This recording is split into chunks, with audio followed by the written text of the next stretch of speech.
It is January 21st, approximately 4 o'clock in the afternoon, and if you look out the backyard here, you can see that we have received another dropping of snow. We're expecting to get about 15 centimeters by the time the snowfall is finished for today. If you look roughly in the middle of the picture here, you can see the pond, and that's what we are dealing with at the moment. This is not unusual for January for us. We can expect more snow throughout January, February, March, and if we're lucky, only minimal amounts in April. And it's usually sometime in late April if we're lucky, otherwise May, early June before we can actually get out and do anything on the pond. Fortunately, as many of you know, if you've watched my channel before, the koi are all indoors in their winter home in the basement. And I will take the camera down and let you see how they and the sturgeon are doing, and also provide with a little update of how the koi fry are coming along. All right, I am down here in the basement by my indoor pond. As you can see, the koi are doing very well down here. As you saw earlier in the video, with the extreme cold and the snow that we received here in Canada, or at least in Oshawa, Ontario, there is no way that the koi would be comfortable outdoors in the outdoor pond. They would be all huddled at the bottom, probably in maybe 3 to 4 degree weather for the next few months. In here, they're able to grow, to eat. I can keep an eye on them to make sure they're all doing well, and they get regular feedings, regular water cleans, filter cleans, water change. I do approximately every 6 to 7 days. Change about 10% of the water down here.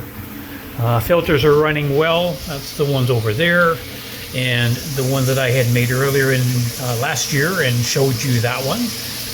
That's running very well. I am considering changing the barrel filters here to something different in the spring once the koi have been moved outdoors, so as to minimize impact on the water quality with just the sturgeon in here. That's something I'm kind of toying with the idea of at the moment. I got some ideas in mind. Whether it happens or not at this point, I really don't know. So what I'm going to do now is I'm going to put the camera down for a moment, and I'm just going to get the fish that was my rescue fish last year, the one that I called Oink. I'm going to get it up and put it in the basket just so you can see how it has come along. And I'm hoping to locate a clip that I took when I first got it and showcased in an earlier video what it looked like, how thin it was compared to how it's doing now. So I'll put the camera down, I'll get Oink in the basket, and then let you take a look. All right, I have Oink in the basket, as you can see. It is doing very well. I'm not sure whether it's male or female at this point. Not too concerned, actually. But it's definitely put on some girth around the sides here compared to what it was when I first got it. If I can get it to tip up just a little bit, and bear with me for a second here, you can kind of see that it's definitely filled out compared to what it was when I first got it. It was kind of a concave abdomen there, and that is now filled up very nicely. Colors changed slightly. I'm still not sure exactly what the variety is. I'm kind of going with Magoi, but I'm not positive. But like I say, it's doing very well. Still eats like crazy whenever the food goes in. Is very happy to be in here as well. So I just wanted to give you a quick look at that. And as I mentioned there, I will try to put a little clip in the video to show you what it looked like when I first brought it home last year.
And just a quick look at some of the koi fry from last year.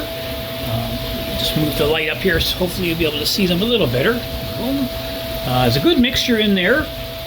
I think some shawa, some akabeko, I think a couple of shirobeko. I believe there's a tancho sanke in there, possibly kumanru, shawa, sanke, kinkabudo as well.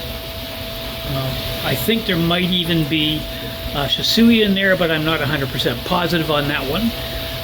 What I am going to be doing in the next few days is coming down here and selecting probably about 12 of them, which will be kind of the ones that I'm going to be keeping and hopefully growing on over the summer months. And the remainder will be going into my other tank here. I'm not sure if you're going to be able to see these guys. They're all kind of hiding down the back there. So they might be scooting around if I can get some of them here. I'm not sure. Yeah, they're really not going to kind of cooperate there. Now they're all hiding at the back underneath the filter. So there's some, I think, orangey in that one. Some possibly karashi looking ones. Again, I'm not sure exactly. A few kahaku. A lot of the kinkabudo in there as well. And again, I do apologize, you can't really see them in there. Okay, and as I said, some of the ones that are in here that I'm not selecting as kind of keepers will end up in my upper tank here. Now I will get the camera into the water in a few moments. I'm using my phone at the moment, and it is supposed to be a waterproof case, but I'm not going to take that chance. I do have the underwater camera. I'll get that set up and take a video of the ones that are actually in this tank here as well, so you can just see what they are. And all of the ones which are going to be in the tank here, as well as the ones which will be sort of moved from this tank to the upper tank, will be available in the spring. Some will hopefully be sold, some will be given away, and then I'll get my numbers down, as I said, to about a dozen of these, just to see how things grow over the course of the summer months. So I'm going to put the camera down now, and I'll get my underwater camera and see if we can get a picture of some of the ones in the upper tank.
The koi in this tank, the ones that I'm hoping to retain and grow into the larger koi, as I mentioned a moment ago in the video, have been receiving a different food than the ones in the upper tank.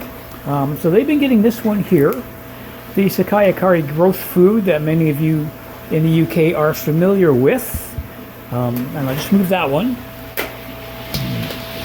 I have also just purchased this one. This is a high protein growth food made by the Northfin company, and that's the same one you may have heard Chris from Stubbs Aquatics talk about. He uses Northfin for some of his fish. As I said, this, as you can see, is a super mix. And I just kind of come down, you can see what's in there.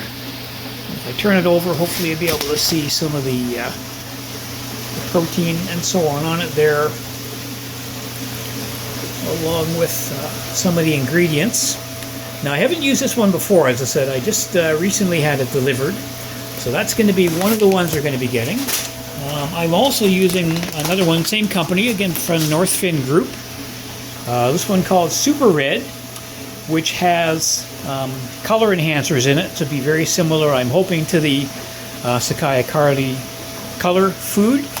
And again, I would just turn this over, let you see the protein levels, etc. there, along with some of the ingredients.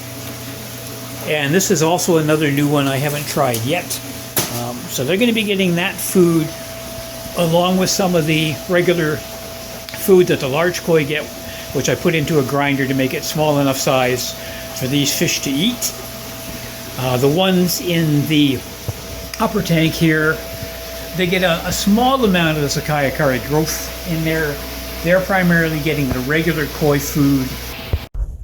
Just going to wrap up the video at this point with a quick look again at the pond from a very snowy and very cold, minus 20 Celsius at the moment, Oshawa, Ontario, Canada.